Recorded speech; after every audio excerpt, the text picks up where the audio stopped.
Mark Levin here. Our number, 877-381-3811. 877-381-3811. 3 more police officers shot, this time in Houston.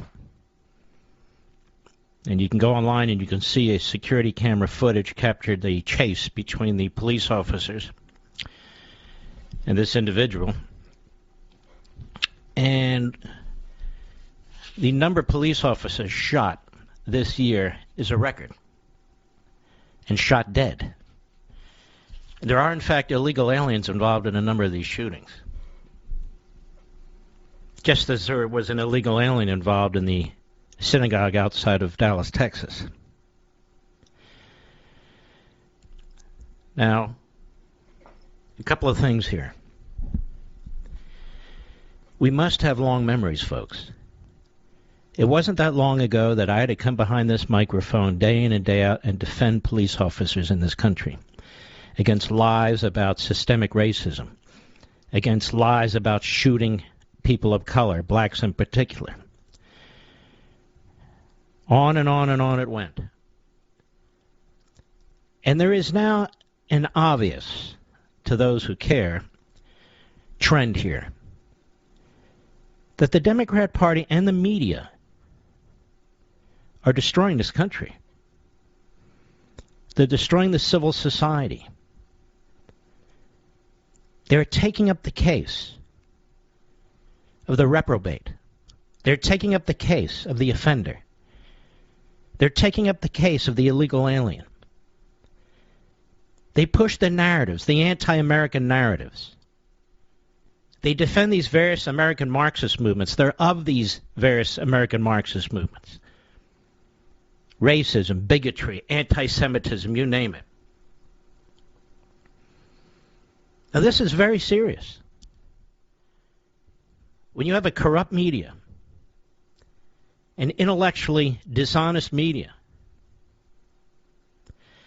and people who watch TV, and there's a lot of people who watch TV, including criminals, and they dehumanize people with whom they disagree, or they dehumanize people as targets of the American Marxist movements. They create violence. And violence creates injury and death. We don't have a systemically racist police entity in this country. There may be individual officers, maybe a police force here and there, but police as a rule are not systemically racist. Maybe you were stopped more times than other people in particular areas and so forth, but maybe the statistics bore that out. We're just not allowed to have that discussion. But more and more, people who aren't victims play the role of a victim. More and more. People who aren't victims play the role of a victim. Economic victims, law enforcement victims, and on and on. The media in this country, and I play these people all the time, has a hate on. And they want to destroy anything that gets in their way. Whether it's Trump and his supporters, whether it's law enforcement, whether it's conservative talk radio or Fox, get in the way in that they don't just march behind them. Do Chuck Todd and George Stephanopoulos, do Joy Reid, and this woman, what is the other one? I can never remember her name. And Tiffany Cross, do they take any responsibility for any of this? AOC, she take any responsibility for any of this? Cory Bush? Cory Booker? No, of course not. How about Kamala Harris and her activist role in supporting rioters? How about Joe Biden, who doesn't lift a finger? Does he take any role? Does the Democrat Party take any role? Or I should say responsibility? The answer is no. And they're not going to be held to account, and they know that. And they don't care. Who's going to hold the media to account? Who? Who's going to hold the Democrat Party to account? I will tell the Republicans, if and when they take over the House of Representatives, that I'm going to lead an effort here behind this microphone that I've touched on it a few times. But I'm going to push it hard to impeach Joe Biden, to impeach the Secretary of Homeland Security, for many, many reasons, to impeach the Attorney General of the United States. They are in positions of responsibility. The borders are wide open, intentionally so. We were contacted the other day with this video you're seeing all over television about how the feds, through these federal contractors, are bringing in illegal aliens into New York, and this is happening in virtually every state. And the local police don't even know what the hell's going on. We can't have government like this that doesn't coordinate with other levels of government, that doesn't talk to the American people. We cannot have this. We have tons of fentanyl coming into this country, killing our young people. Tons of fentanyl. We have rapists coming in here, MS-13 coming in here, carjackers coming in here, kidnappers coming in here. The cartels are making a fortune. A ton. We have sex slavery in this country like we've never seen before. And the media tolerate it. Jim Acosta's busy calling the governor of Virginia effectively a Stalinist. Liz Cheney's busy trying to take over the Republican Party when she conducts a Stalinist-like hearing. What's going on is a disaster for the American people. A disaster. And we cannot forget what entities and what individuals undermine law enforcement across this country that has resulted in the mayhem and the chaos as if we are a third world involved in a civil war. The bodies are piling up. The innocent people that are being murdered and maimed. The stores that have to shutter. This isn't America. It's the Democrat Party and the media. It's the American Marxist ideology. Some people, you're really over the top of this American Marxist stuff. I am right on the target. I am hitting the nail right on the head. One day, that'll be understood by more than just us. By more than just us. When you are destroying law enforcement, then attacking the Second Amendment, people can't protect themselves. And even if they can use the Second Amendment, then you have Soros prosecutors charging them when they use their guns to protect themselves, their property, their homes, perceived threats, disarming them by legal attack. So we have these 3 policemen shot in Houston. The latest word is they're stable. We have 2 policemen murdered in New York. This is the last 48 hours. Now, if a policeman shoots an individual and there's a crowd around and there's an iPhone, and if the policeman's white and the individual's black, or not white, I should say, we automatically have a civil rights issue. Tell me, those 3 policemen shot in Houston, what were their race, Mr. Producer? We have no idea. Because it only goes one way. That's what happens when you politicize civil rights and you politicize crime. And you lie about systemic racism. This country is diverse in every respect. It's the least racist country on the planet. We send people to war to fight and defend individuals who are complete strangers. who don't look like us, who don't practice the same religion as the vast majority of the Christians in this country. And as I've said many, many times, you look at our military cemeteries. Nobody ever answers me on this. You want to talk about white privilege? The vast majority of people who are dead in these military graves are white Christian men. Not all, obviously. Some are Jewish, some are Muslim, some are atheists, whatever. Some are black, some are this, some are that. Absolutely, we have heroes, and I'm the one saying it, in every corner of this country with every background. But what you see most of are seas of crosses. And in the ground, seas of white men. Even though other people die for this country too. Again, black, Hispanic, you name it. We should at least accept the fact that the media in this country, the Democrat Party, tenured professors, that there are people in this country who are ripping us apart, who are undermining our traditions and institutions, who are poisoning our history and our patriotism, whether they're overpaid football players, whether they're overpaid basketball players or ESPN broadcasters,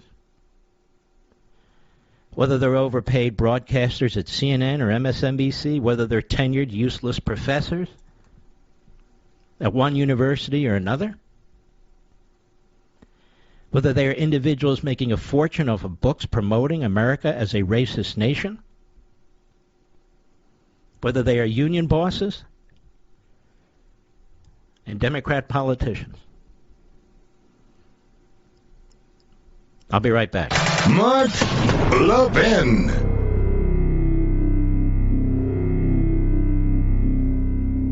My friends, I know you love freedom and want to defend it, and I know you love the Constitution. Well, so do I. And it's the same with Hillsdale College, the best liberal arts college in America. Hillsdale's mission is pursuing truth and defending liberty.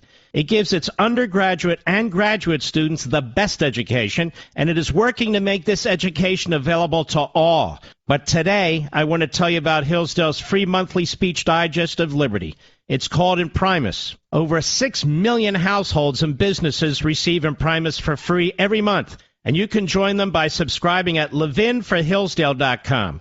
There are no strings attached. Generous donors who love freedom make it possible for Hillsdale to send Imprimis to you for free. Imprimis is one of my favorite publications. It's short, smart, useful, and fun. Start receiving your own free copy of this great digest of liberty. Visit levinforhillsdale.com. That's Levin for Hillsdale.com. levinforhillsdale.com.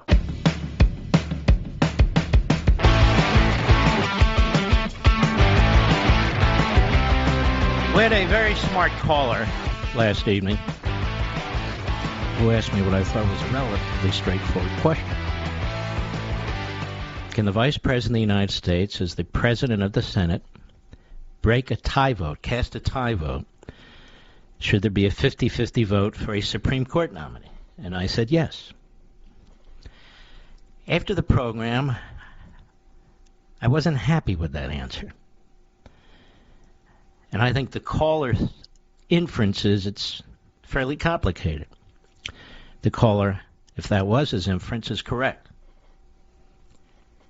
So I spent a lot of time last night and very early this morning studying this issue, reading what's available out there. Of course, the text of the Constitution and the plain reading of the Constitution really is about process and legislation, not about nominees. Then I've looked at the history, and several nominees to various positions in the executive branch have in fact been confirmed by 51 to 50 votes, or the equivalent thereof, with the Vice President casting the tie-breaking vote as the President of the Senate. But this has never, ever happened with the Supreme Court. The occasion has never presented itself. And I'm going to discuss this maybe later this hour, but certainly by the second hour. There's only one court mentioned in the Constitution. It's the United States Supreme Court. Congress created all the other courts. The circuit courts, how many circuit courts there would be, how many judges on the circuit courts, the federal district courts, and other courts. But not the Supreme Court. So while the number of justices was not provided for in the Constitution, the court itself was. So just to give you a little taste of this, and I will jump into this much more deeply, I went and looked at the Federalist Papers. We have a few hints from Hamilton there. But the biggest hint, again, is going back to the text. The plain reading of the text. It does not encompass nominees. Now, we have a history of nominees receiving votes from vice presidents as presidents of the Senate, but not a Supreme Court justice. And again, the Supreme Court is the only court mentioned in the Constitution. And it's mentioned in Article 3. Article 1, broadly stated, Congress. Article 2, broadly stated, the executive branch. Article 3, broadly stated, the adjudication, the court. So I got to thinking, do we really believe the framers of the Constitution would give the executive branch the power to nominate an individual to the Supreme Court? And should there be a tie to confirm that same individual? Now think about what I'm saying. I have not seen this argument anywhere. I'm just trying to digest everything that I took in. I don't believe this would serve the purposes of an independent court or separation of powers.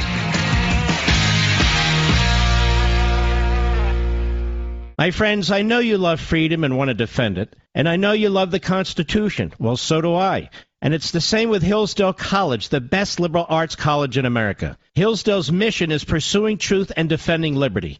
It gives its undergraduate and graduate students the best education, and it is working to make this education available to all. But today, I want to tell you about Hillsdale's free monthly speech digest of liberty. It's called Imprimis. Over 6 million households and businesses receive Imprimis for free every month, and you can join them by subscribing at levinforhillsdale.com. There are no strings attached. Generous donors who love freedom make it possible for Hillsdale to send Imprimis to you for free. Imprimis is one of my favorite publications. It's short, smart, useful, and fun. Start receiving your own free copy of this great digest of liberty. Visit levinforhillsdale.com. That's Levin for Hillsdale.com. levinforhillsdale.com.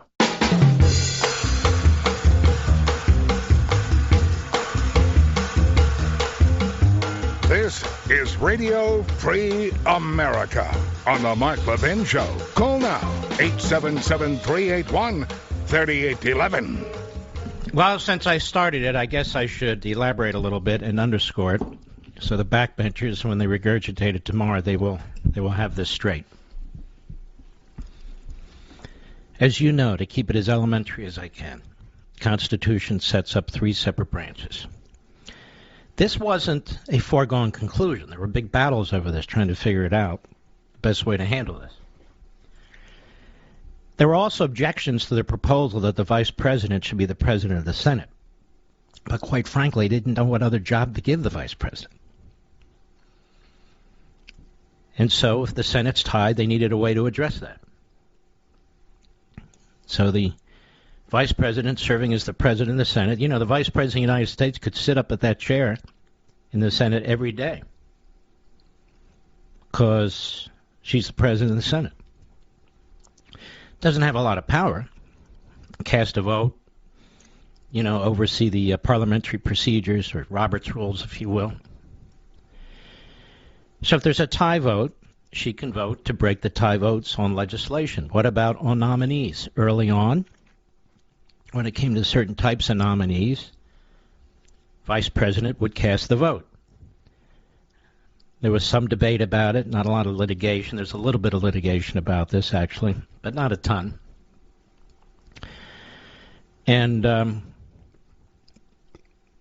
then you see situations, particularly starting in the 70s, where these votes would get closer and closer, so a vice president might need to break a tie vote.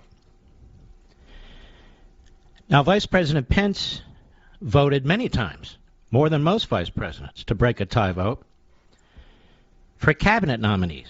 For instance, Betsy DeVos. Now, why did he have to do that? Because really, the attack on Trump's ability to fill his government was like nothing else we'd ever seen. So you'd have these close votes, and Pence was, as president of the Senate, he voted several times on nominees 51-50 to get them over the finish line. And there's a couple of instances of procedures that allowed the voting of a judge, whether they needed a majority vote or they needed to overcome the filibuster. There's never been such a vote on a Supreme Court nominee. There's never had to be. And I'm going to predict to you right now there won't be here. Why? Because you'll have members of the Senate like Romney, Collins, Murkowski, and they're not alone, who are not going to want to stop the installing of, quote-unquote, a historic figure. You might even have Lindsey Graham. I don't know. I don't think you're going to see 50 Republicans voting no, unless Biden does something truly outrageously stupid. And I think they'll be a little bit more careful on this, and they won't just leave it to his own devices. But that aside, as a practical matter, as I say, I don't think that's going to happen.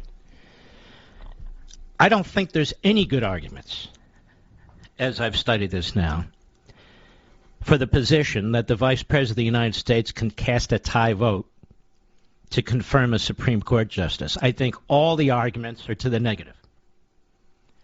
We talked about the three branches, separation of powers. Supreme Court justices are lifetime appointees to make them independent from the other branches. And it would be a strange thing indeed if the entire procedures set up in the Constitution to create these separate branches competing against themselves in hopes that they'll be co-equal to prevent the concentration of power. It would be strange indeed if the argument is that a president can nominate a potential justice to the Supreme Court, and in a 50-50 Senate, should that be the vote, that his vice president, by casting her vote, could then confirm to a lifetime appointment under Article 3 a Supreme Court justice nominated by her boss. I don't know how much more clearly I can say it, Mr. Producer. I see no support for that, none whatsoever, even though it wasn't teed up exactly as I said.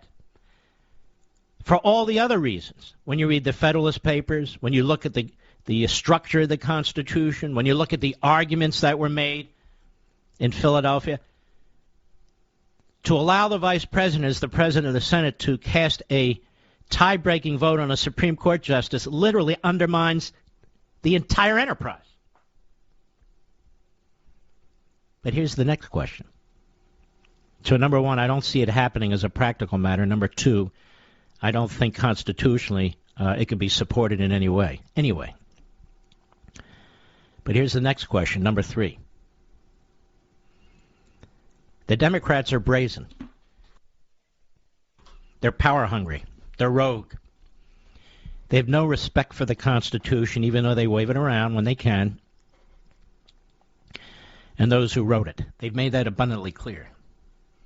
And they want to change it not by convention, not by amendment, but by a 50-50 vote in the Senate with the help of the Vice President, 51-50, and 3 or 4 extra votes in the House. So they are more than happy to embrace lawlessness. And should they do that, should the situation arise where it's 50-50, and Harris, despite what I'm saying to you, votes to confirm the nominee, so it's 51-50. Remember, the House has no role in this. What can the Republicans do? You might say sue them, take it to the Supreme Court. But the Supreme Court has an interest in this too. You're talking about adjudicating the issue of whether one of its members can be chosen effectively by the Vice President of the United States with a tie vote. Would the Supreme Court take the case up? Would they call it a political question? Of course, it's bigger than a political question under the political doctrine. This is a four corners constitutional issue, just as it was during the last election when you had different state officials changing the election processes in these various states when only the state legislature can do it. That was a teed-up, four corners constitutional issue that the court not only should have taken up, because it didn't. It is created, and you will see quite a bit of electoral anarchy, I predict. So that will be a question, too. The court takes it up, nobody can stop them. If it doesn't take it up, nobody can stop them. But you wouldn't want a justice serving on the Supreme Court based on that scenario, I can tell you that. Because that justice will never be looked at as legitimate. Oh, they may make movies about that justice, and Hollywood is the first this or the first that. But there will always be that asterisk. Always. For those who care.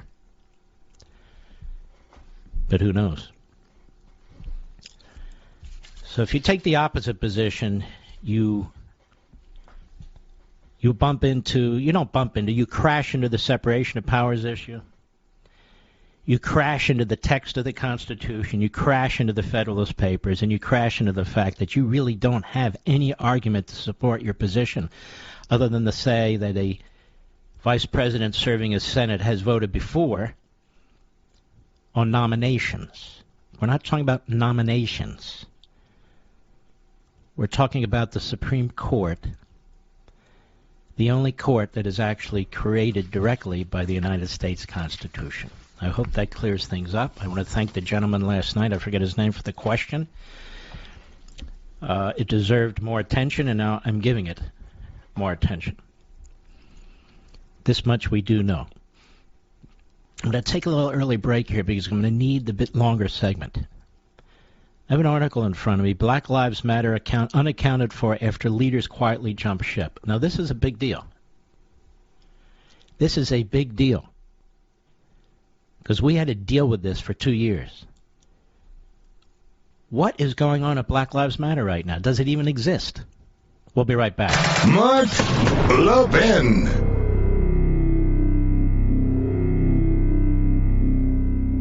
My friends, I know you love freedom and want to defend it, and I know you love the Constitution. Well, so do I. And it's the same with Hillsdale College, the best liberal arts college in America. Hillsdale's mission is pursuing truth and defending liberty. It gives its undergraduate and graduate students the best education, and it is working to make this education available to all. But today, I want to tell you about Hillsdale's free monthly speech digest of liberty. It's called Imprimis. Over 6 million households and businesses receive Imprimis for free every month, and you can join them by subscribing at levinforhillsdale.com. There are no strings attached. Generous donors who love freedom make it possible for Hillsdale to send Imprimis to you for free. Imprimis is one of my favorite publications. It's short, smart, useful, and fun. Start receiving your own free copy of this great digest of liberty. Visit levinforhillsdale.com. That's Levin for Hillsdale.com. levinforhillsdale.com.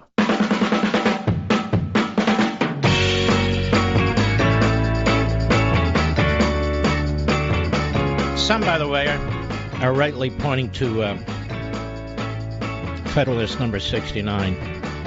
Certainly one of the places to point to. Where Hamilton writes, in the national government, that the Senate should be divided, no appointment should be made. Contrasting the Constitution with state governments or other places. In other words, in terms of the deciding vote, quote-unquote, by the Vice President, the President of the Senate, advice and consent of the Senate, this would disrupt that. If the Senate should be divided, no appointment could be made. 50-50 is no different than 51-49 if the confirmation doesn't occur. See what I'm saying? 50-50 is a loss. As much as 51 against, 49-4 is a loss under the Constitution. That's the way it is. It's not like a tie and we go into overtime, or a tie we have to figure out what to do. A tie is a loss, as if a tie would be a loss in baseball or football sporting events, and typically it's not. But it is when it comes to a Supreme Court justice. A tie is a loss. If you remember that, then you'll get this right, and I know you will. Black Lives Matter. Excellent piece by Andrew Kerr, investigative reporter, The Washington Examiner. This is important. No one appears to have been in charge of Black Lives Matter for months. The address it lists on tax forms is wrong. The charity's 2 board members won't say who controls its $60 million bankroll, a Washington Examiner investigation has found. BLM's shocking lack of transparency surrounding its finances and operations raises major legal and ethical red flags, multiple charity experts told the Washington Examiner. Like a giant ghost ship full of treasure drifting in the night with no captain, no discernible crew, and no clear direction, Charity Watch Executive Director Lori Styron said of BLM.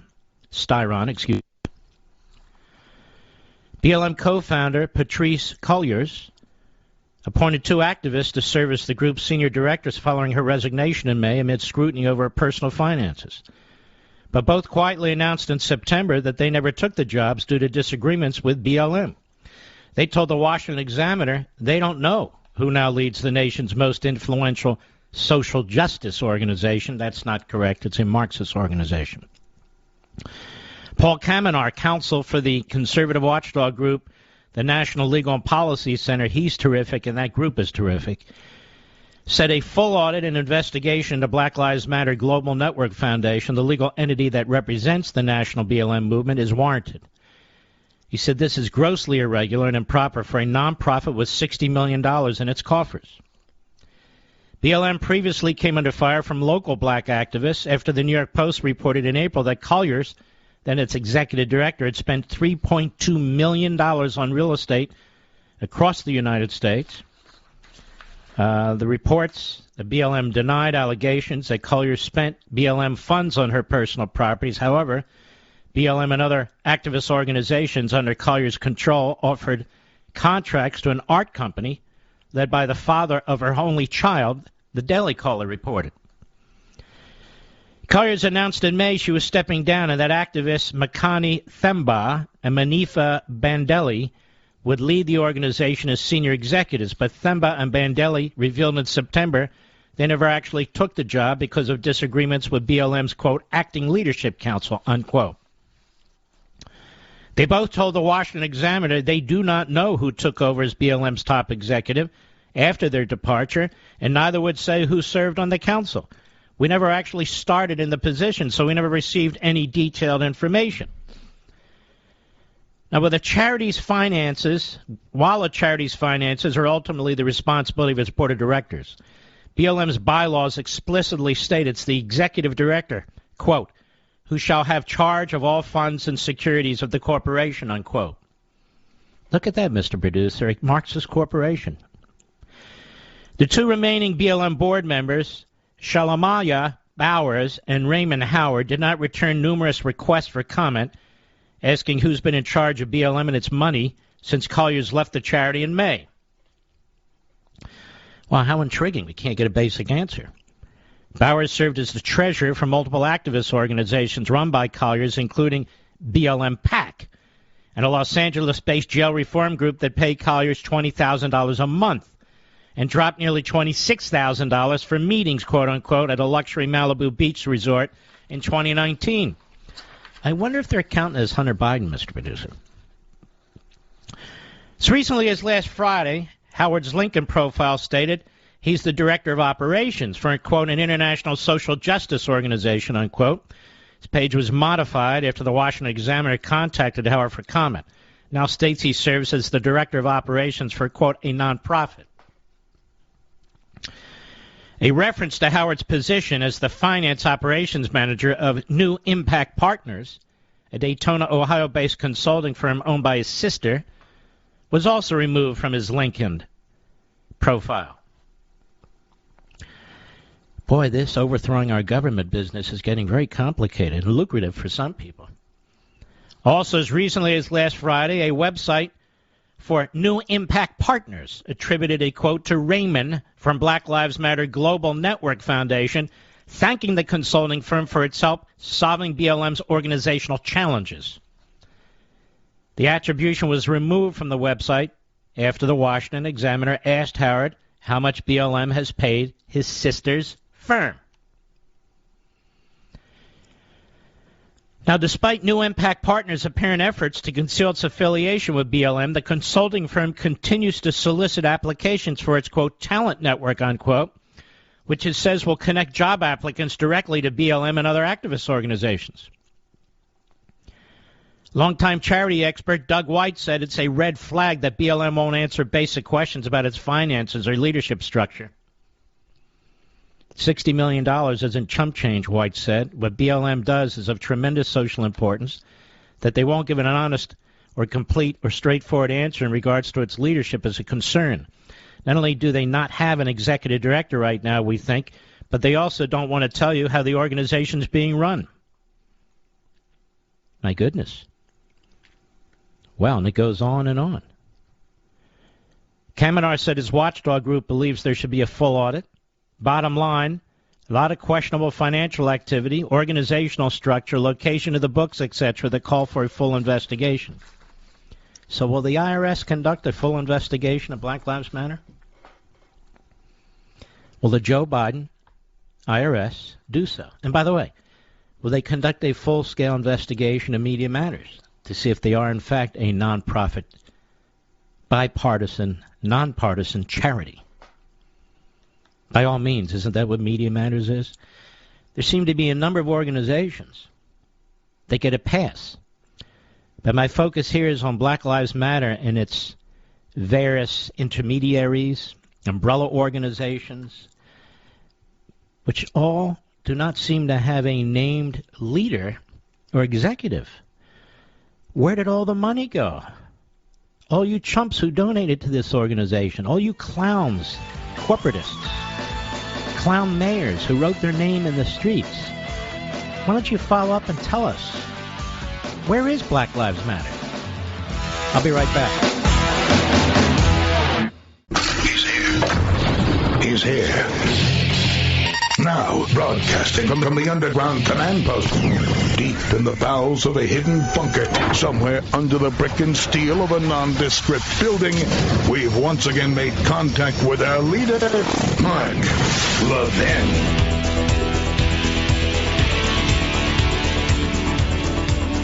Hello, America. Mark Levin here. Our number, 877-381-3811, 877-381-3811. There's a delegate from Virginia named Don Scott. And he takes on the new governor of Virginia and starts to trash him, Glenn Youngkin. He does this on the heels of Jim Acosta. Jim Acosta, who is a homeless person dressed up as a journalist. I understand he showers as often as well. I don't know why CNN keeps a reprobate like this around. They ought to kick his ass to the sidewalk. Let him get a real job for a living and see how he does. For that matter, you look at all of CNN, they get no ratings. How do they get paid? Because they're owned ultimately by AT&T. So they're ratings proof. It's like over at MSNBC, Scarborough, and the other miscreants. They're ratings proof because they're owned by Comcast. Jim Acosta first on CNN yesterday, and you'll see there really is no difference, which I point out over and over again, between the media, the Democrat Party, and the other radicals in this American Marxist movement. Cut one, hat tip, town hall, go. I seem to remember Glenn Youngkin campaigning in a fleece vest in Virginia. He was running as a different kind of Republican. I was told there was going to be a vest, not a Soviet-style police state across the Potomac from Washington. You know, Al Franken the other day compared the Republicans to the Nazis. Jim Acosta talks about a Soviet-style police state across the Potomac.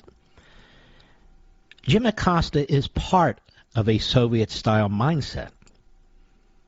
He's the propagandist for the big lie, like Liz Cheney in the so-called January 6th Select Committee. In other words, Pelosi's select hacks.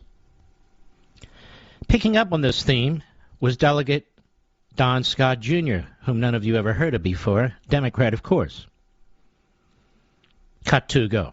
When I was here about a month ago with freshmen, unexpectedly, the governor-elect at the time, he came in this chamber with the freshmen who were being trained and taught and talked about how we do things on the floor. And the first things that I recall him saying was that he had a strong prayer life and that he was praying for everybody. And so far, what I've seen from his day one activities is not someone who is a man of faith, not a Christian, but someone who wants to divide the Commonwealth, someone that wants to cause division in this Commonwealth. I know the truth hurts. I don't want to make you cry like saying critical race theory because I know it hurts your feelings. There you go. That's on the floor of the Assembly in Virginia, one of the oldest elected bodies still in existence. Well, Delegate Nick Freitas, I think he was on this show several years ago. He's a Republican from Virginia. And he heard about enough. And so he stood up, and here's what he said to Delegate Scott and beyond Delegate Scott. Cut three, go. I was asked by a colleague of mine on the other side of the aisle, someone I actually deeply respect, and she asked me, was I going to be nice this session? And I thought it was an interesting question. I don't particularly think of myself as an unnice person, but I can see how sometimes people would see that differently. But you know what I've never done, Mr. Speaker? I've never got on this floor and I've challenged the faith of an elected official because I disagreed with them on policy. I've never gone on this floor, Mr. Speaker, and suggested that the other side of the aisle were racist because they didn't agree with my particular policy positions. I've never suggested they were sexist because they didn't agree with my particular policy positions. But I'm keeping a running tally so far of this session. We're not very far into it. And almost every day, someone on the other side of the aisle either gets up and either subtly or comes right out and suggests that if you don't agree with them on policy, well, then you're not a Christian. You're a sexist. You're a bigot. You're a racist. But the moment someone actually stands up and says, wait a second, no, I'm not going to accept that. If you want to debate me on the merits of our particular policies, I am happy to have that discussion. But at the moment you claim, with no evidence other than we don't agree on a particular policy position, the moment you claim that that makes us racist or sexist or bigoted, Mr. Speaker, I've got news. This was tried during the election cycle. You had a lot of parents coming to their local elected officials asking questions about what was going on in their schools. And the initial response was, oh, it's not there. And then when they saw evidence that it was, based off of what their kids were coming home and saying to them, and they went back and reissued the concern, then they got told, oh, well, then you must be a racist. Because that has been the repeated narrative coming from certain members of the other side of the aisle. And there's been a lot of times where we've sat here politely and just took it. Mr. Speaker, not this time. I'm tired of it. My constituents are tired of it. Because when these claims are made, they're not just made against Governor Youngkin. They're not just made against us. They're made in part against the people that elected to send us here. And I don't know a single person in this chamber that I would define as racist or sexist or bigoted. We have very different ideas about how to get to particular end states where all Virginians can be happy, healthy, prosperous, and free. But just so I'm very clear, will I be nice this session? I would certainly like to be, but I'm not about to sit here and listen to that, Mr. Speaker, and then go home to my constituents and have them ask me, why didn't you stand up and defend us? So let's have a robust policy discussion. But if you're going to question the faith or the intentions of anybody that happens to disagree with you on policy, then you don't get to lecture us on compassion, tolerance, or an open debate. Thank you, Mr. Speaker. He gave him a standing ovation. I would like to hear and see more of that, would you? In your state legislatures? In the United States Congress? And you know what? If you're a guest on a cable show, or even one of these phony morning network shows, and people are talking to you this way, challenging your faith, challenging your principles, challenging your integrity or that of someone or something you believe in, then stand up and say something. Don't be intimidated. Stand up and be heard. It's now or never. Just like Nick Freitas there, delegate in the Virginia General Assembly.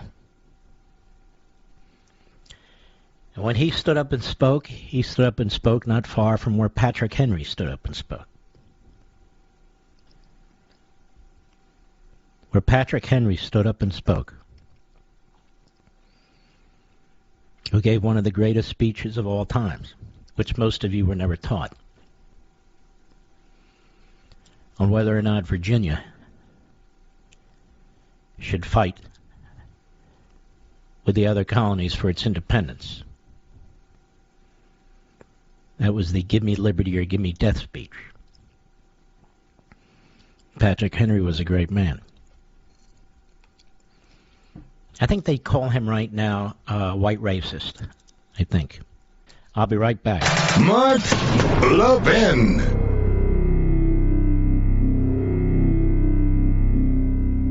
Over 2,000 of you, my listeners, made the switch from overpriced wireless carriers to Pure Talk over the past few months. We want the rest of you to join us and to see what we're talking about. If you're with AT&T and Verizon or T-Mobile, your family could save over $800 a year just by switching to Pure Talk. You get great coverage, you can keep your phone and your number, and you'll save a fortune. Pure Talk is the top-rated wireless company by Consumer Affairs, with the absolute best consumer service team based right here in America. Does that sound good? Well, it gets better. Right now, get unlimited talk, text, and 6 gigs of data, just $30 a month. And if you go over on data, they don't charge you for it. They don't care. Go to puretalkusa.com and enter promo code Levin Podcast. Again, puretalkusa.com, promo code Levin, Levin Podcast. And when you do, you'll save 50% off your first month. That's puretalkusa.com, promo code Levin Podcast. Pure Talk USA, simply smarter wireless.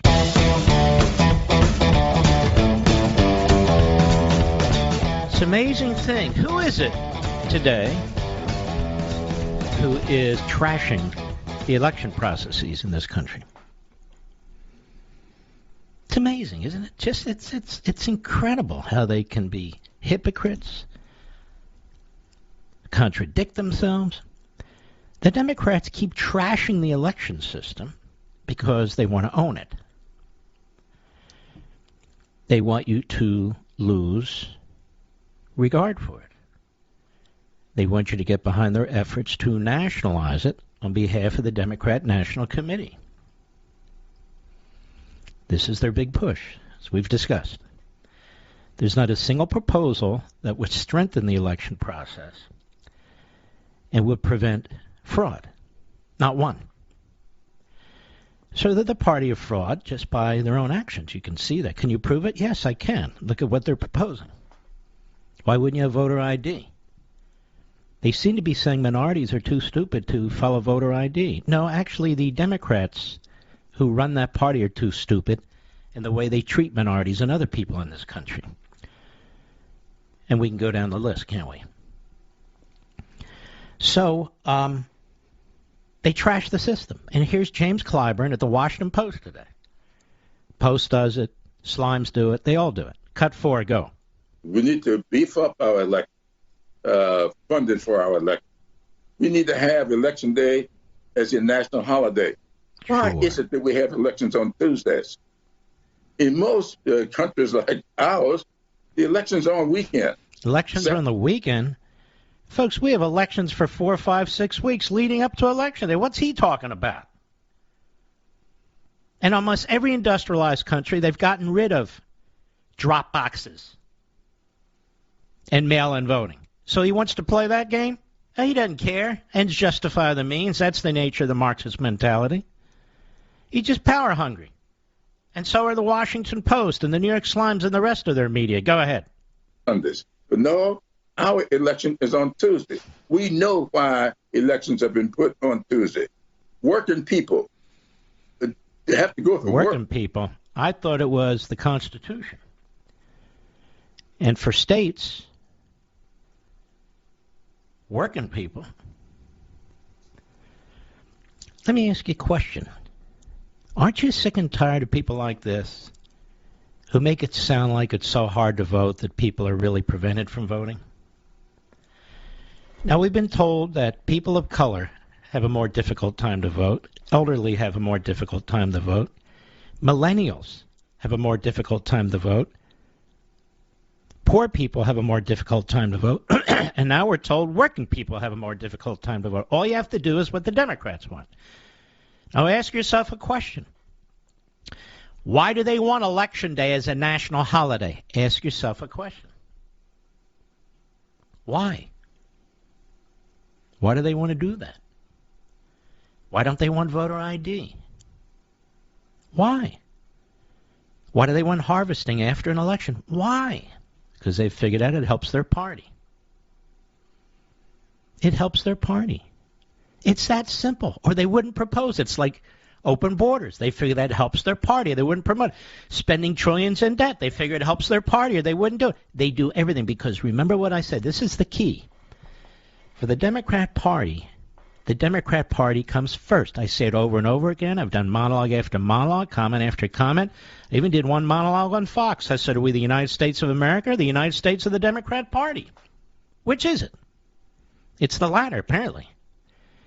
So we need another national holiday, you see. A voting holiday. Why? Because everybody else does it. Oh, well, that's a great argument. Go ahead. And then we don't have a national holiday for Election Day. Why?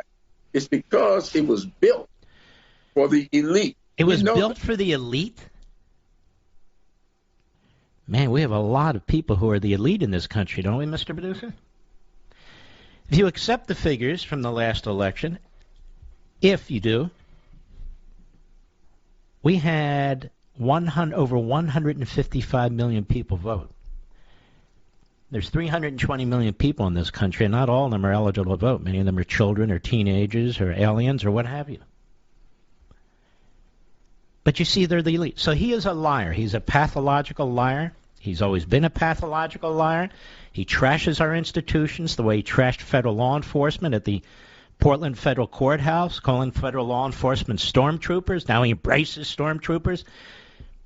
He's what's wrong with American politics. He's not alone, of course. Pelosi, Cheney, we can go down that list too. But they tell us that the election system is a disaster. That only they can fix it. And then they tell us the election last time was one of the fairest ever. They don't make any sense, but they don't have to. It's like with the vaccine and Fauci. He says the other day that Omicron is the cause of over 99% of the virus illnesses in the country, and it's not deadly. So why are they demanding that our children wear masks when they go to school? The Omicron virus, or the variant, the impact is no different than a flu. Sometimes a cold, other times a bad flu, sometimes it's almost never deadly. And as a matter of fact, on that point, see how subtle things are? I said, why do they keep pushing the vaccines? Have they been pushing the vaccines the last week to 10 days, Mr. Producer? I haven't heard a lot about pushing the vaccines. Have you? No. They're pushing the masks on our children. Why are they doing that, America? They're not even pushing the vaccine. Now, they may circle back. Why are they pushing masking our children, ladies and gentlemen? Why are they doing that in our schools? Power and control over your children. That's what it is. They don't want to give up the power. And they certainly don't want to give up the power when you tell them to leave your children alone. They've been screwing around with the minds of your children for years, and you just didn't know it. And now you know it. You have states like Virginia where the governor has said parents can make this decision themselves and there will be no mask mandate. We have these nullifying counties, much like the Confederacy in the old days. Fairfax County, they're actually suspending students that don't wear masks. They're violating the governor's order, and they're suspending children. Arlington County.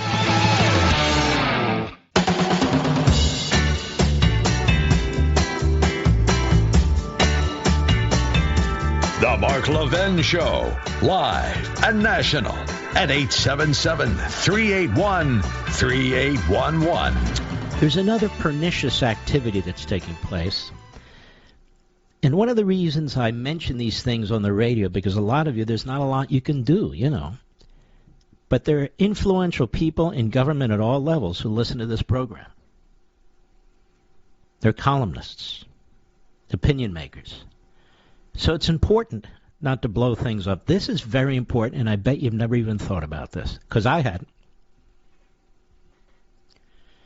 What's happening now is that we have counties, particularly counties that do not want to abide by what the state legislature tells them to do.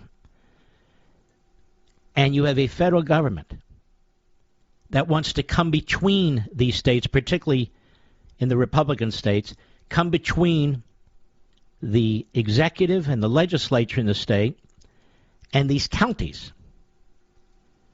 So how have they figured out how to do this? Well, I'll tell you. There's an organization that's been taking a very, very close and good look at this. And I don't have their name. That's the problem. That said, I will get it after I discuss this at some length here. Oh, the Washington Pundit. Dragon Games. But it's the Washington Pundit. And they say that we recently published a report on the intergovernmental agreements, IGAs, being implemented in Cochise County, Arizona, and several other counties in Arizona, which appear to create binding agreements between the County Board of Supervisors, BOS, and the federal government. The feds contracting directly, making binding agreements with the localities, going around and cutting out the state. Keep something in mind. The localities were created by the state. The state is effectively, from the governing perspective, the all-powerful entity within the state boundaries. Not the school district, not the city, not the county. No, the state. The federal government has no direct role in riding roughshod over a locality or a state. The states would have never created a federal government like that, and they did not.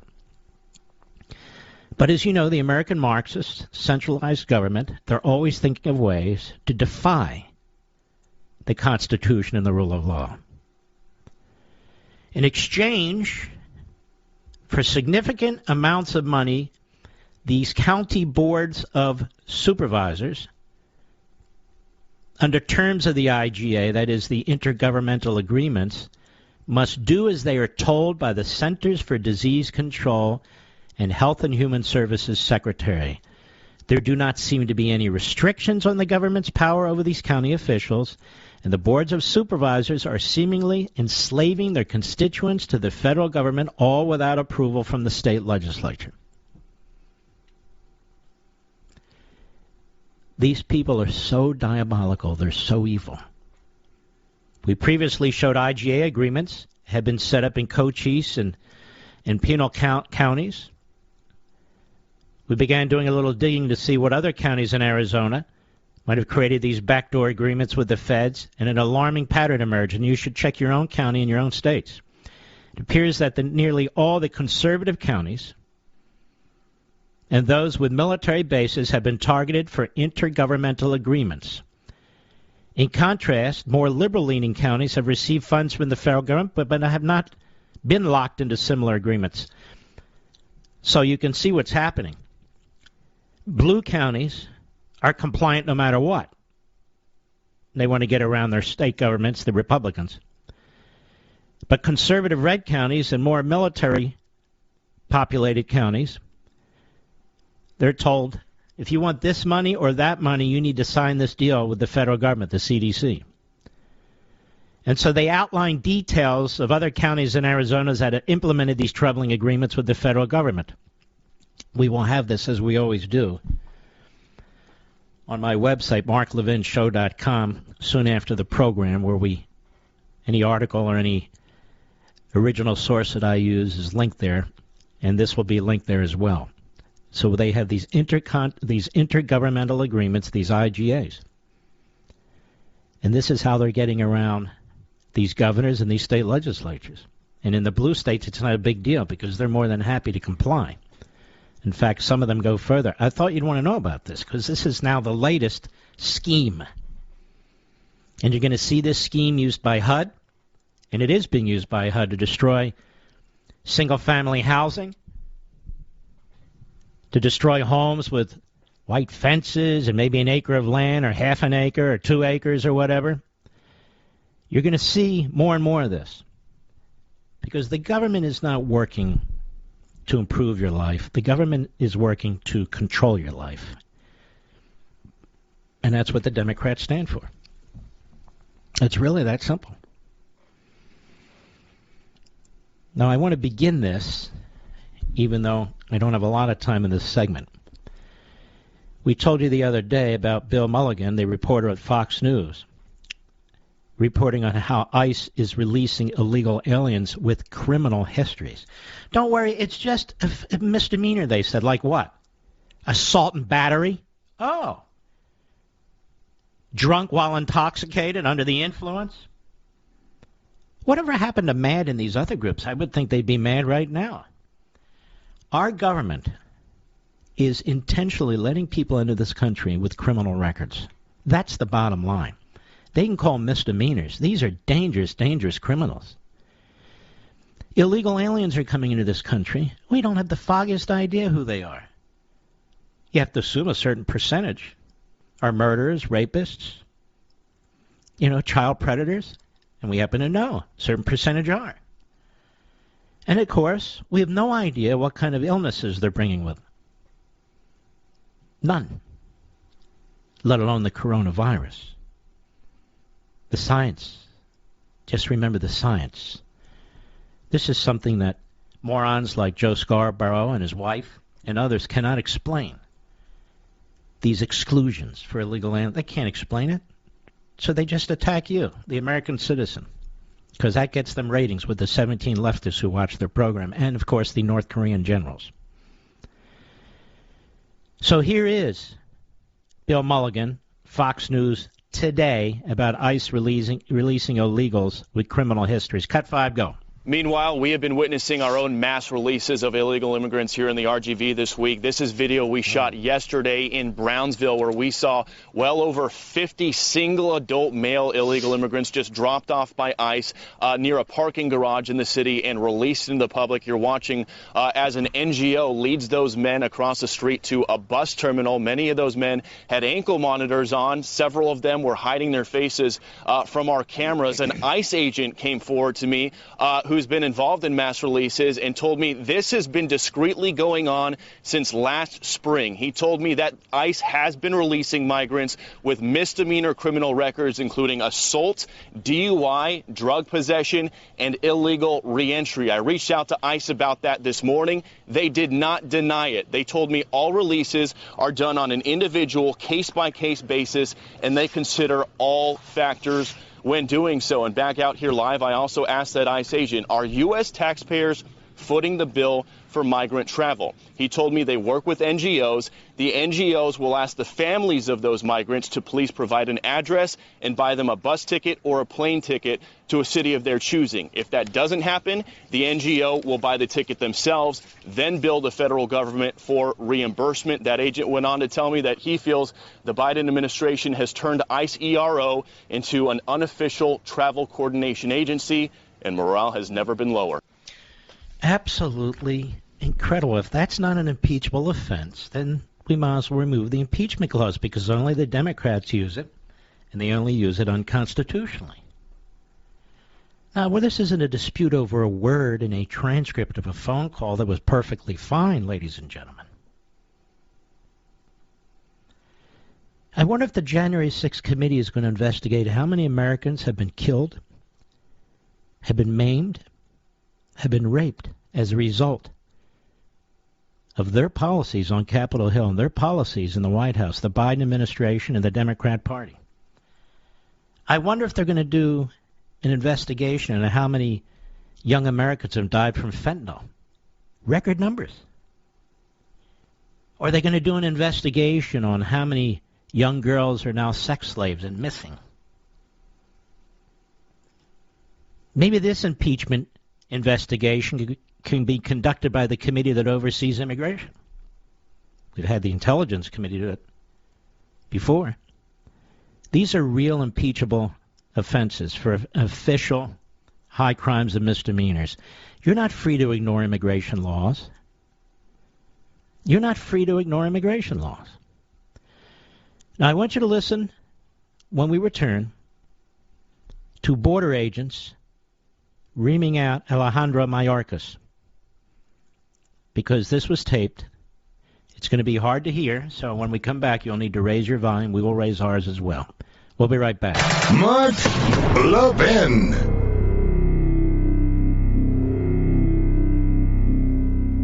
Over 2,000 of you, my listeners, made the switch from overpriced wireless carriers to Pure Talk over the past few months. We want the rest of you to join us and to see what we're talking about. If you're with AT&T and Verizon or T-Mobile, your family could save over $800 a year just by switching to Pure Talk. You get great coverage, you can keep your phone and your number, and you'll save a fortune. Pure Talk is the top-rated wireless company by Consumer Affairs, with the absolute best consumer service team based right here in America. Does that sound good? Well, it gets better. Right now, get unlimited talk, text, and 6 gigs of data, just $30 a month. And if you go over on data, they don't charge you for it. They don't care.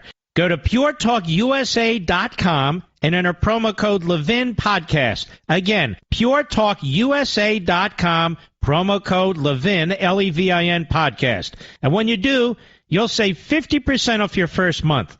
That's puretalkusa.com, promo code Levin Podcast. Pure Talk USA, simply smarter wireless.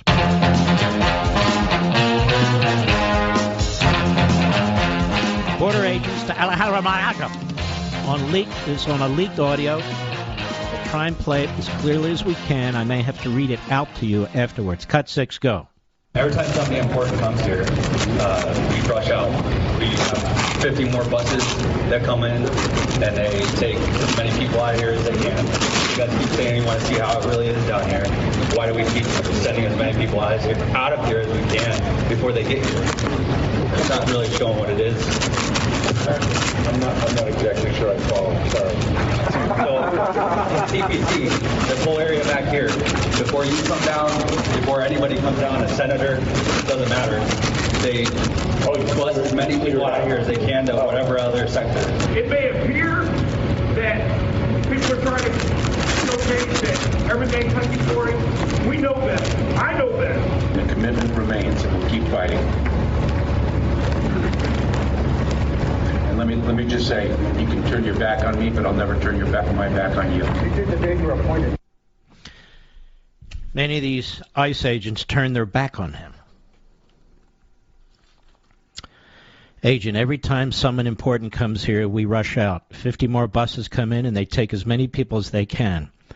You guys keep saying you want to see how it really is down here. Why do you keep sending as many people out of here as we can before they get here?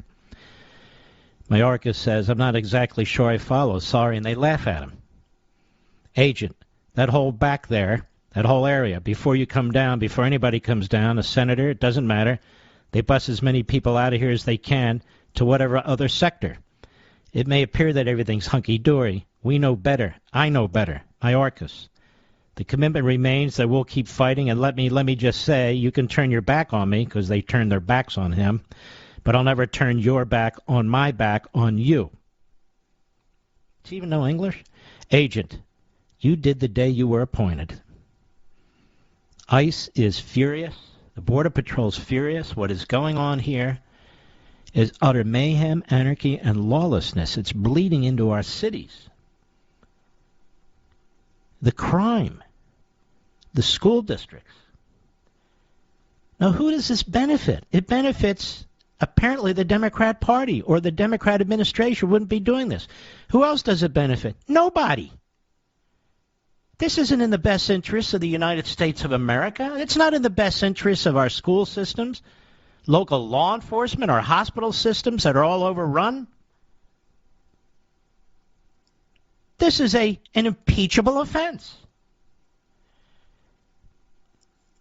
And next hour, I know you've seen some of this on TV and so forth. It came to us the other day.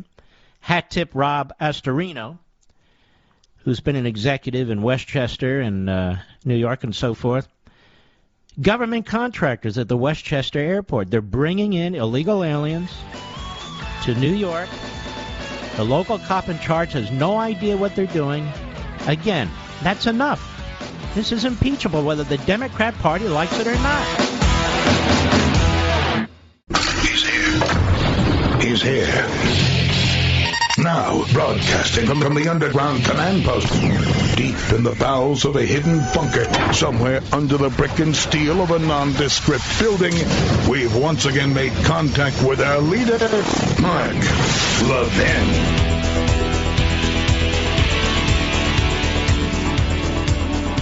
Hello, America. Mark Levin here. Our number, 877-381-3811.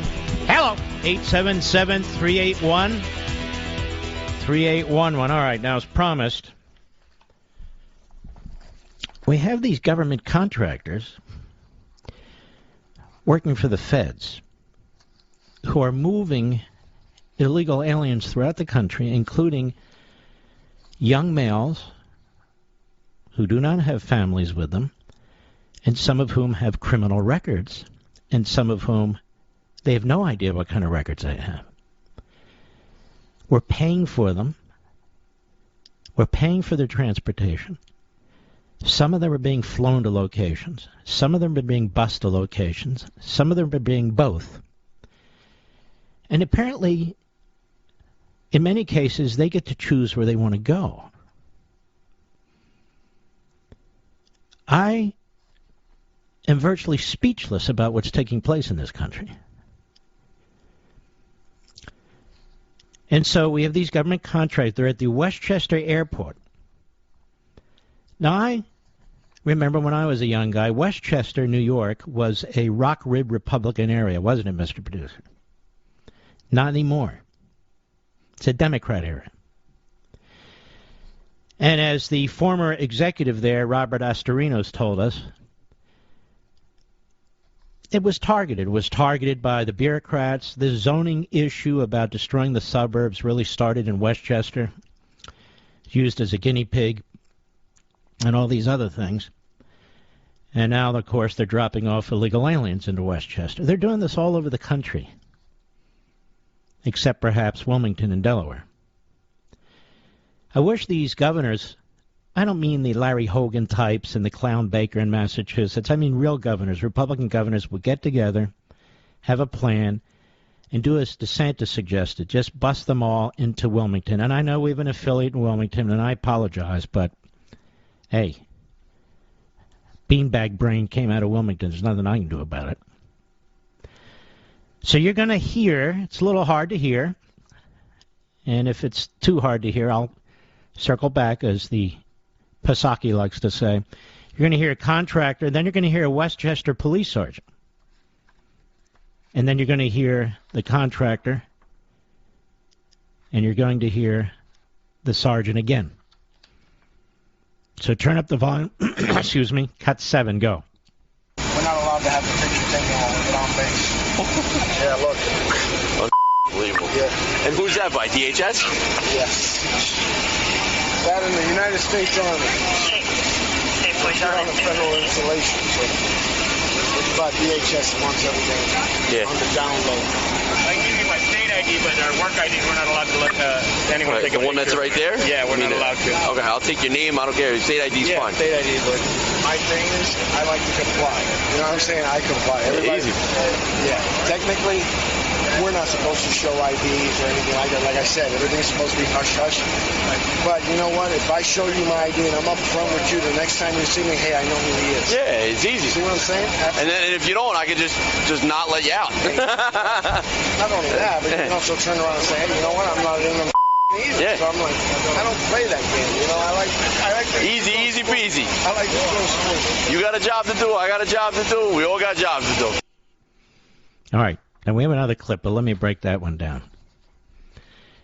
So these contractors show up out of nowhere. They just show up. Contractor says, we're not allowed to have our picture taken when we get on base. Westchester Sergeant Michael Homborski. And who's that? By DHS? Contractor, yes. And the United States Army. You're on a federal installation, but DHS wants everything on the down low.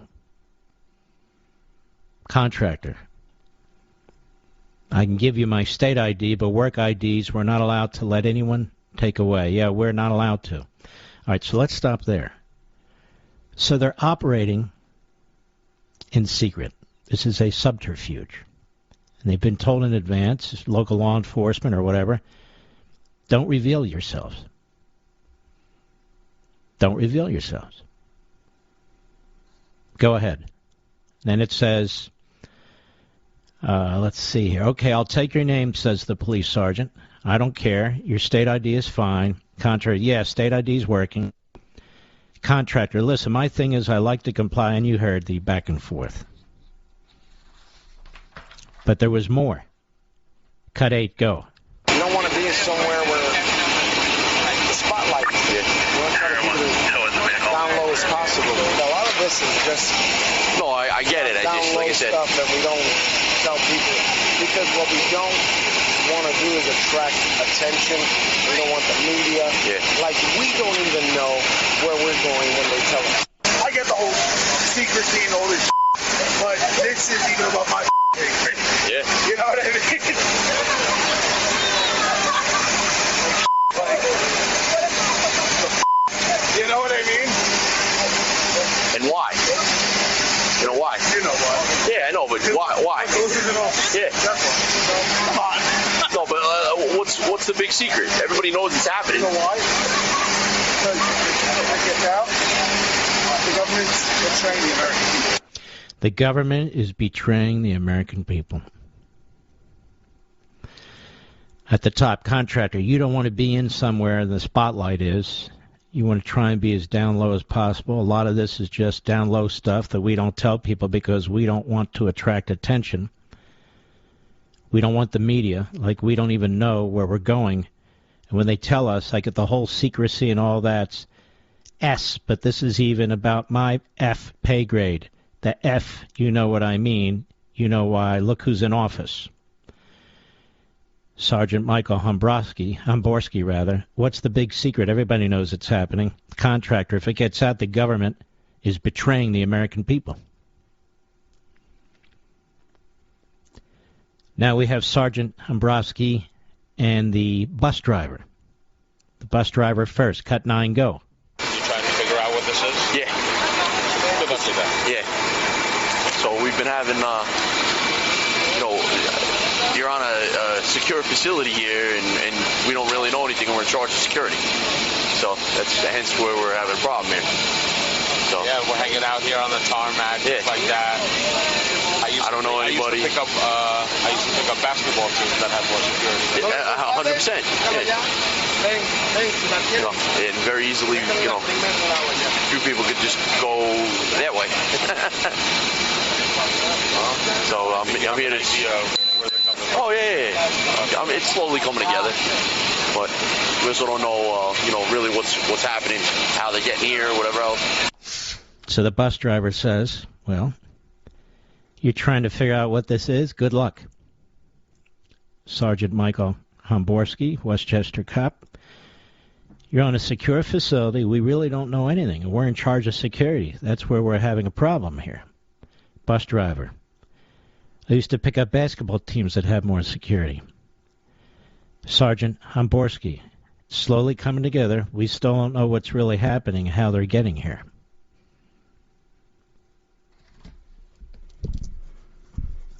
Is this how we're supposed to conduct immigration policy? Secrecy, lies, moving people around so senators can't see them, dropping off people in the middle of the night without telling local officials? Who is in charge of this? Who's calling the shots? I don't know any administration that could have gotten away with this but this one because of the media in this country. If the media made this an issue, it wouldn't be happening. People are being dropped off into your communities all over this country. You don't even know it's happening, let alone who they are.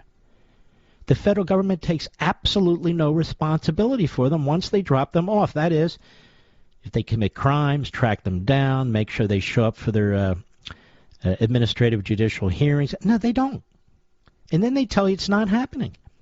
And when somebody brings it up, like Peter Ducey, they lie. Oh, yes, well, they're subject to deportation under Section 42 and blah, blah. But you're not doing that. Your communities are being changed. If they were being changed for the better, wouldn't they tell you? If there weren't among the populations criminals and others, or people with illnesses, such as the coronavirus, don't they have a responsibility to tell you? This administration cannot be defeated fast enough. The Democrats can't be thrown out on their asses fast enough. If you're a Democrat and you voted for a Democrat who claims to be a moderate, you need to vote that person out. How many of these moderate Democrats, like Godshot or whatever the hell his name is, how many of these moderate Democrats are taking a lead on trying to fight this? None of them. Now, they'll give you, they'll spew nonsense right before the election, but what are they doing? They vote for the same speaker. Their leader's Joe Biden. Maybe they'll put out a press release just to mollify you and confuse you. No, this man needs to be impeached. He needs to be impeached.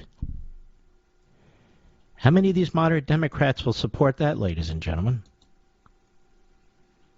How many of these moderate Democrats will support that, ladies and gentlemen? None. They're part of the problem. They're even worse. They pretend to be something else, but they give aid and comfort. This is what's going on in your country. If it wasn't for Fox, you wouldn't know this. You wouldn't even know this. because the other networks don't have people down on the border on a regular basis finding out what's going on, because they don't care. They're there to cover up, to keep things quiet. It's like I said a couple of weeks ago on Fox and here in Levin TV. Where's all the food kitchens? All of a sudden they've disappeared. I remember under Ronald Reagan they couldn't show us in a video. Where are all the homeless shelters? How come they're not there? Or even in the streets of L.A., in the streets of San Francisco, in the streets of New York and Philly, and most of these major cities, all these homeless people and the crime and the drug. How come they're not there showing us what's actually going on in the belly of the Democrat Party beast? No, you don't understand. There was an insurrection. We got to go after Donald Trump. You don't understand. We've got to protect Joe Biden and the Democrats. I'll be right back. Mark Levin.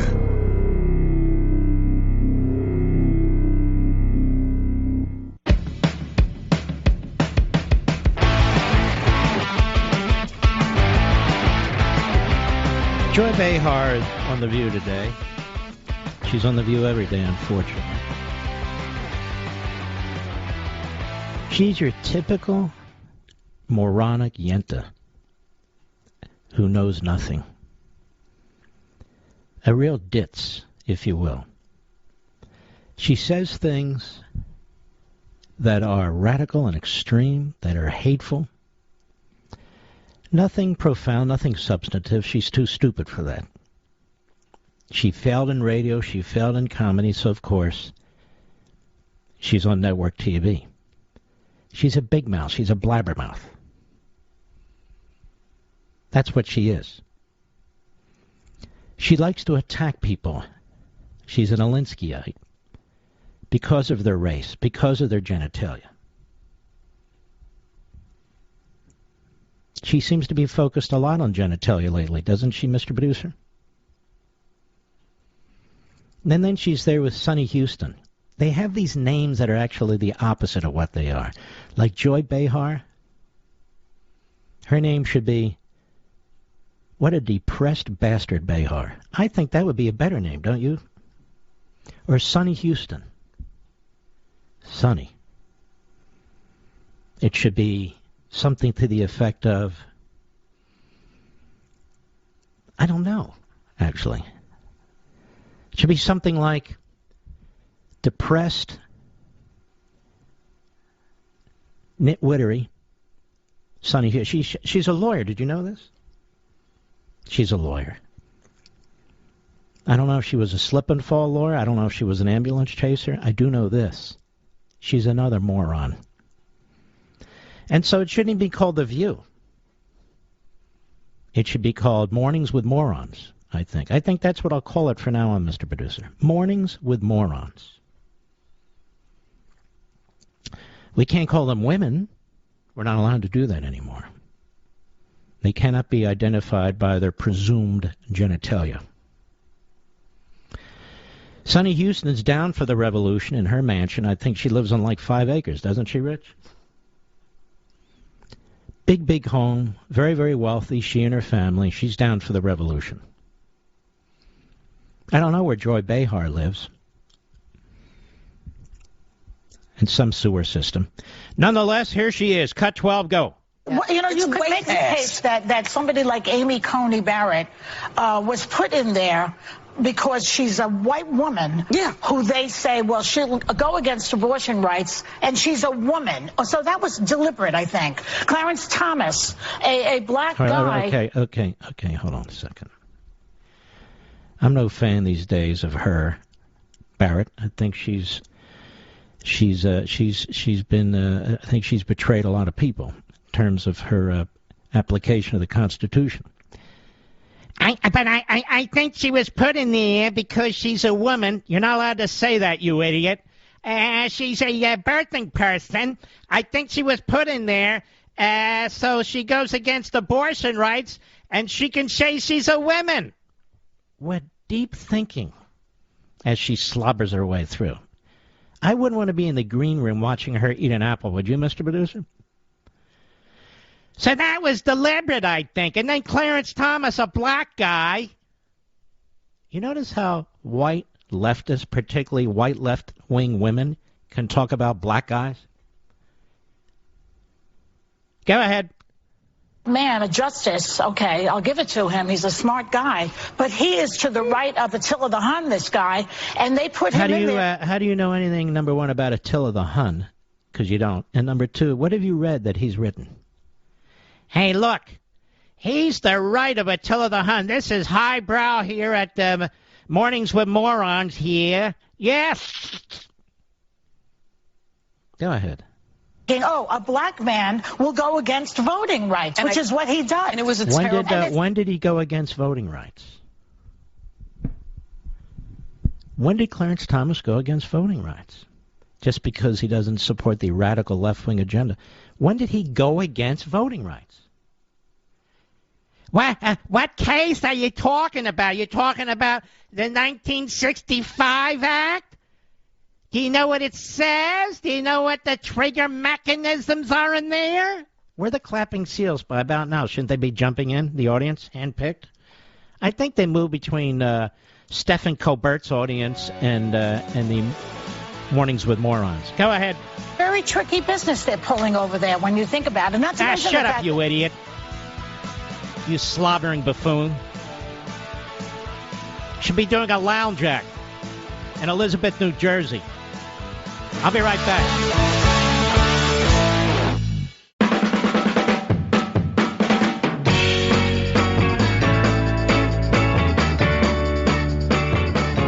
This is the nation's town hall meeting, and you can join in at 877-381-3811. We're having some fun now, aren't we, folks? I would say so.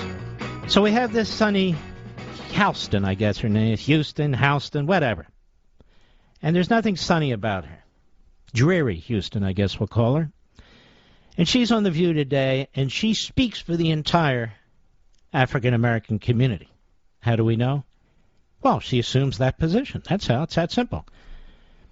Here we have Sarah Haynes. Who the hell is Sarah Haynes? Is she another Yenta? Oh. Nobody knows who any of these people are. It's the funniest damn thing. Nobody knows. Joy Behar, bump into her at the bagel store. Hey, Joy, hey. With all the tuna fish in her face. Oh, she's eating tuna. No, tonight it's egg salad. And there's Sunny Houston, woman of the people, living in a huge mansion on several acres, down for the revolution. And there's Sarah Haynes. Who's that? Who the hell knows? Go ahead. Considering the uneven kind of court we have right now, it's so important We must have an even court right now. It must be even. What does that mean? Who knows? Do you have to have an IQ of -5.5 to be on this show? I think you do. I think you do. Go ahead. Happening in a time where we can get another liberal. And, of course, the representation more than anything, you pointed out. So we can get another liberal on the court, you see. That's the goal. That's all. Not to understand the Constitution and apply. We just need another. It's all about politics. It's politics in our science, politics in our doctor's office, politics with abortion. That's not a life. You women, you aren't carrying a baby. No, you're not carrying another life. Why take care of it? It's just a choice. Just a choice. Why eat well? It's just a choice. No big deal. Go ahead. And there's only been 2 black men in those numbers are. How many black men are on The View, Mr. Producer? No, she doesn't count. There are no black men on The View. Why is that? I mean, don't we want it sort of an even view, as to quote Sarah Haynes? She said there's only been 2 black men on the court. There's 1 black man on the court now. I wonder what they think of that black man who's on the court. Go ahead. It doesn't really represent the black community. No. Wait a minute. He doesn't really represent the black. Is that what's going on now on the court? So we now have representation on the court based on race and genitalia. And this is insanity. When you go in front of a court, that's not what you're looking for. We're not talking about a jury here. We're talking about a court. When you're going in front of a judge, you want that judge to look at you as a plaintiff or defendant, some kind of a complainant, whatever, as a human being. This is unbelievable. And we went a liberal on the court. This is why they won't have somebody like me on The View, Mr. Producer. I could take, how many of them are on there? 4 or 5? 5? Joy Behar kind of counts as half, maybe. 4.5 on The View. I could defeat them. I could take them with one arm tied behind my back. The question is, to what end? I don't like sitting in the middle of a circle of loudmouth yentas. Do you, Mr. Producer? Oh, can you imagine? That's more than stereo insanity. More than stereo. Oh, how much? How much? How much can we take? I love these white guys like Tim Kaine. You want to hear Tim Kaine? He's on MSNBC. Look, what do you want? What do you? You got to hear it's unbelievable. All these white guys and white women, they're going to say, we need these institutions to look like America. So remove your sorry ass from that chair and give it to someone. No, not me. Not me. I'm righteous. Then we have Tim Kaine. A real putz. Cut 16, please. So the reason the identity issues are important, Chuck, is that the court for so long... Chuck? Wait a minute. This must be Chuck Todd. Is Chuck Todd an African-American, Mr. Producer? Is Tim Kaine an African-American? No. Wow. All these white leftists talking about the lack of minority representation. Go ahead. Only pulled from a very tiny part of the American talent pool. So, well, then resign, you jackass. There's plenty of minorities in the Commonwealth of Virginia. We only have 2 senators. We were told the Senate was set up by slave owners or something. I forget. One, all the institutions. And so you're part of that too. But Timmy, may I call you Timmy? Timmy, step aside, demonstrate. None of them demonstrate with their own careers. None of them. By the way, I want to tell my friend Jesse Waters, he says, the Commonwealth of Virginia, what's that all about? They weren't talking about economics. The Commonwealth was a colonial term, really goes back to Britain and so forth. And there are a number of commonwealths, so-called, in this country. Pennsylvania's a commonwealth, Massachusetts a commonwealth, and there's 2 or 3 others. 2 or 3 others. Let's go to Patrick Leahy. Now, Patrick Leahy has a perpetual sound to him as if he is forever drunk. But I can assure you it's not the case. I mentioned that many years ago, and I was attacked. How dare I call this man a drunk? So I would never call Patrick Leahy a drunk, because obviously he's not a drunk. So why would I call him a drunk? I said he sounds like a drunk. I didn't say he is a drunk. Now, he's an ass and a schmuck. That he is, and I'll call him that. But I never said he was a drunk. That was his buddy Ted Kennedy. Cut 17, go. I worry when it becomes just a one-party kind of vote. I think it's hurting the credibility of the Supreme Court when such nominees are put in there. I wish we'd go back to the time when we'd come together. Now, this guy's been in the Senate since 1974, since Watergate. When I believe he was elected, he was like 36 years old. Before that, he was a prosecutor in the state of Vermont. That's it. And he was involved in all the sleaziest tactics that this committee developed over the course of his tenure in the Senate. It was the Three Stooges, really. He, Kennedy and Biden, actually 4 stooges, another guy by the name of Simon, a senator from Illinois. I was going to say something, but I better not. I might be banned from radio. But anyway, so... and so Leahy said, I wish for the time when we had unity. I really do.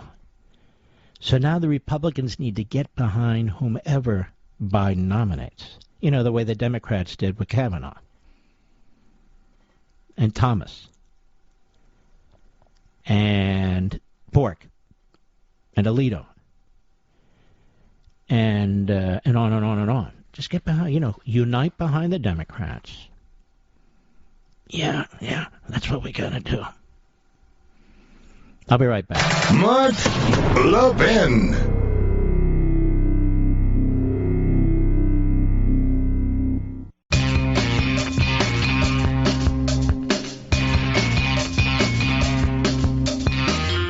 Well, this is very, very troubling, Mr. Producer. Let me pull this up here, please.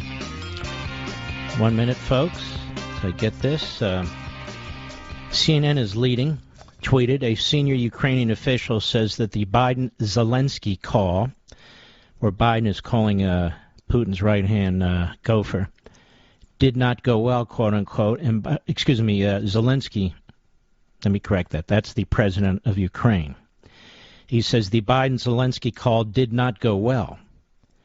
And Biden told Zelensky a Russian invasion is virtually certain, warning the country should prepare for the impact. Unbelievable. I hope you'll watch, and remember to watch Life, Liberty, and Levin this Sunday. I know there's football on. You can watch it live, or you can DVR the program. Those of you who are protesting football, and others who don't care for it, you can see us live.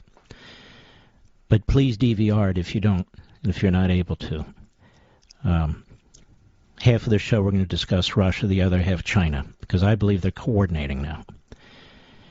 And one of the foremost experts on this really is Tom Cotton. You know, a lot of shows bring senators in, one from the other, like there's some kind of a burlesque show, where they're doing the Rockettes, where they're dancing. I don't do that stuff. It's a long-form interview. Tom Cotton is battle-hardened. He understands these things, Russia and China, so I wanted to talk to him. And, of course, there's no bigger expert than Gordon Chang when it comes to communist China and how they're coordinating China and Russia. And there's a number of things I want to talk about, very, very important things, because, ladies and gentlemen, we may well be on the precipice of war. Not because I'm a warmonger and urging it. I'm just saying we may be on the precipice of war. And there's not enough discussion about this. There's not enough national discussion about this. There's not enough leaders coming forward and talking to us. And in many respects, we're not prepared. So I want to cover all these topics. You know, war and peace is a big deal. I know there's football. I don't blame you. I got it. But really, if you can't watch it live, in my humble opinion, you really need to DVR it, because it's the only show that's going to dig deeply into this stuff. That's it. I have one guest, two guests. That's it. So, and they're the right guests for the right time. And of course, you're listening to the right host at the right time.